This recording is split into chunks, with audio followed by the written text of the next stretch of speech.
செய்கிறதுன்னு பார்ப்போம். தயிர் வந்து ஒரு அரை பாக்கெட் எடுத்துக்கலாம். தேவையான பொருட்களை எடுத்தாச்சு. அடுத்து ஒரு லெமன், சின்ன எலுமிச்சம்பழம் ஒரு லெமன் இருந்தால் போதும். அடுத்து வந்து நம்ம கரம் மசாலா போட்ட பிரியாணி பொடி. சொந்தங்களே வணக்கம். இன்றைக்கி பிரியாணி எப்படி பண்ணுறதுன்னு பார்க்கலாம். அதுக்கு வந்து 2 வெங்காயம், 2 தக்காளி, ஒரு கைப்பிடி அளவு புதினா, மல்லி, கொஞ்சம் இஞ்சி பூண்டு பேஸ்ட்டு ஒரு 100 கிராம் அளவுக்கு எடுத்துக்கலாம். இது வந்து ஒரு அரை கிலோ அரிசிக்கு நம்ம பிரியாணி எப்படி செய்கிறதுன்னு பார்ப்போம். தயிர் வந்து ஒரு அரை பாக்கெட் எடுத்துக்கலாம். தேவையான பொருட்களை எடுத்தாச்சு. அடுத்து ஒரு லெமன், சின்ன எலுமிச்சம்பழம் ஒரு லெமன் இருந்தால் போதும்.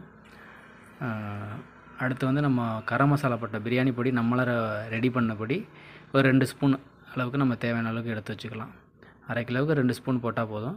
அடுத்து நம்ம கடாயில் எண்ணெயை ஊற்றி எண்ணெய் நல்லா காஞ்சதுக்கப்புறம்